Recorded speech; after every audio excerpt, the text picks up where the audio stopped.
The following film is a short documentary that chronicles the stories of 4 young people with disabilities who have faced bullying. The interviews are filmed separately in a closed room with the interviewee sitting on a chair and speaking to the director, who's behind the camera, in a mix of English and Hindi. In the background are various colorful objects, soft toys, STEM toys, and a bookshelf next to a closed window. When none of the interviewees are talking, there's a spoken word poem on bullying narrated by the director in Hindi. The visuals playing during the poem narration include close-up mood shots of each of the 4 individuals doing various activities such as looking at the camera, working on a laptop, and browsing through their phone. There are also black and white illustrations appearing in between, emphasizing the narration alongside childhood photos of the protagonists. The protagonists include Ved Ganguly, an Indian autistic young man. He's wearing a black t-shirt, silver necklace, and golden watch. Ved has brown complexion and short black hair. Darshana Ramgiri, a young Indian woman with cerebral palsy. She's wearing a brown top with golden hoops and her long hair is kept open. Darshana is of dark complexion. Swara Swami, a young Indian autistic woman. She's wearing a red kurta with a blue and yellow pattern. Swara is of brown complexion and has her hair kept open. Nehil Gala, a young Indian man with intellectual disability. Nehil is dark-skinned with short hair and an ear stud on one of his ears. Nehil is wearing a black shirt. Simran Gala, a young Indian woman and Nehil's sister. She sits in the same frame as Nehil, to his left. Simran is light-skinned and wearing a black top with golden chain and a nose pin. Simran has her short hair kept open. Trigger warning: abuse, bullying, suicide. ये बच्चे को कुछ नहीं है, he is normal, he is just being lazy. ये attitude जो है उसको change करना है. You look ugly. You're not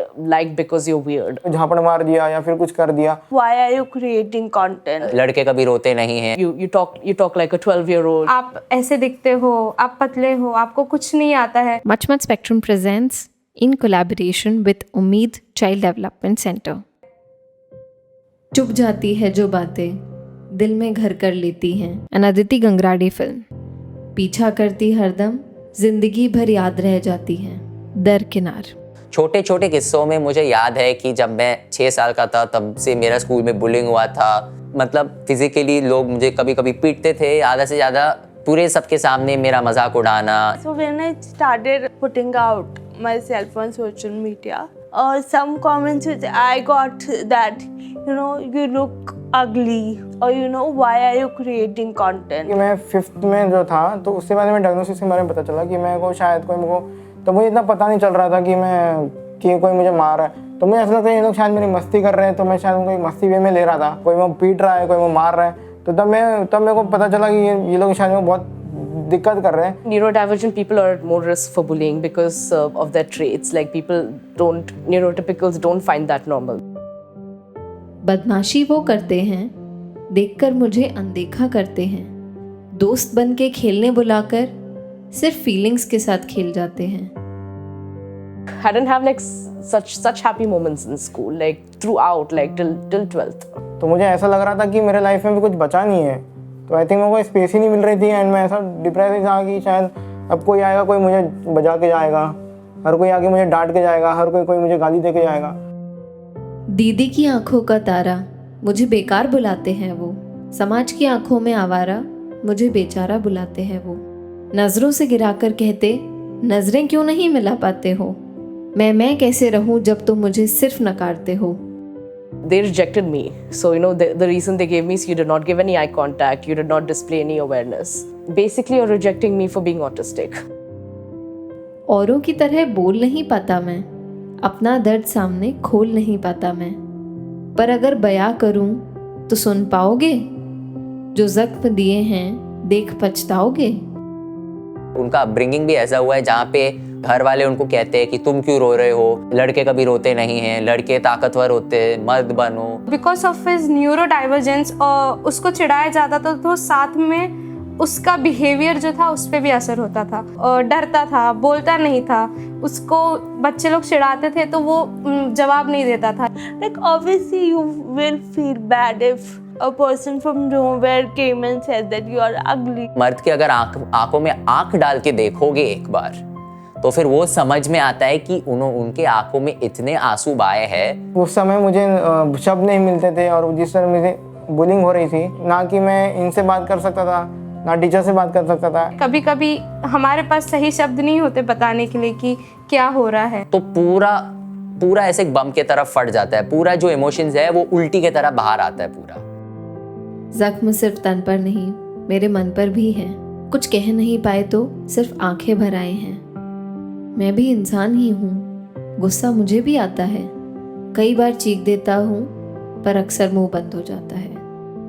मैं यहाँ पे मुंह भी नहीं खोल सकता था कि बिकॉज मेरे साथ ऐसी ऐसी चीज़ें हुई थी कि यहाँ के जो काउंसलर्स थे वो मेरे साथ बैठ के अंदर जो मैं पर्सनल चीज़ों में बात कर रहे थे ना, तो जो मेरा दर्द जो बाहर निकला है ना, तो उसके बाद मेरे को बहुत ऐसा रिलीफ लगा हुआ है। आई थिंक अब मेरा कुछ तो होगा अच्छा। When I was being bullied, I just listened to a lot of music back then. It used to take all that, rage, and I would just take it out.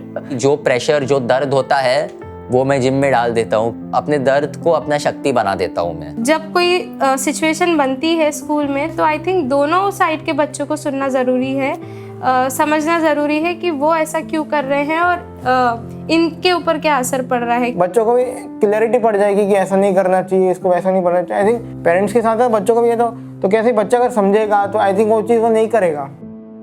पर तुम भी मुझे हारे हुए लगते हो। कोई गम है जो छुपा रहे हो? किसी और का गुस्सा या छिपी हुई हार की कसर मुझ पर निकाल रहे हो? If any of your family members, they're sad, if they're not opening up, if there's even a slight change of differences in their behavior, that means they are going through some kind of bullying or something is pulling them down. Before the person commits suicide, we don't give much attention. It's only after the suicide we start feeling sorry for that person, that oh, we should have been there. Sit with them, talk to them what is going on in their life. I think एक transparent relationship होना चाहिए counsellors और teachers के बीच में, जहाँ वो खुल के इन सब चीज़ों के बारे में बात कर पाए, इंस्टेड ऑफ जस्ट कंप्लेंट लिख के भेज दो, पेरेंट्स को बुला लो और रेस्टिकेट कर दो। Especially for kids with autism also, I feel they're the most vulnerable to bullying. क्योंकि आधा से ज़्यादा who are bullied are kids with disabilities who get bullied because they are unable to fight back. लोग सोचते हैं ये ऐसा ही है, ये is disabled, he doesn't know how to fight and all, he doesn't know how to stand up for himself. ऐसा they'll come with that mindset and they'll keep throwing you down. पहले हमें इन डिसेबिलिटीज, इन न्यूरोडाइवर्जेंस के बारे में लोगों को बताना है। एक चैप्टर रखना चाहिए स्कूल में कि a full chapter on bullying and how to overcome bullies, how to who could you call for helplines and all, ये सब सिखाना पड़ता है। जब आपको एक ऐसा स्पेस मिलता है जहाँ लोग आपको समझते हो, आपको एक समझ मिलती है जहाँ आप खुद को समझ पाते हो, धीरे धीरे आई थिंक वो कॉन्फिडेंस बिल्ड होते जाता है। अगर तुम एक बच्चे का भी मदद करोगे तो पूरे दुनिया को हेल्प करते हो। मन ही मन झुलस कर थक जाऊंगा मैं। Around 15% of the world's population lives with disabilities. मेरे सब्र की परीक्षा मत लो, टूट जाऊंगा मैं। Autistic women are 13 times more likely than non-autistic women to die by suicide. मदद मांग रही हूँ, सुन लो अब मेरी। Autistic people are 4 times more likely to be lonely than neurotypical. करीबियों से हाल पूछ लिया करो, देर न हो जाए कहीं।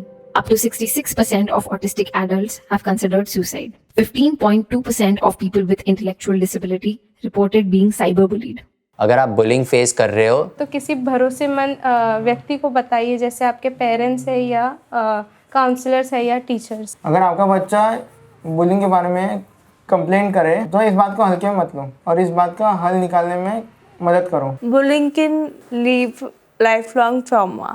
Asking for help is the first step to stop bullying. If you like this video, please like, comment, share and subscribe to Developmental Disabilities India. Thank you.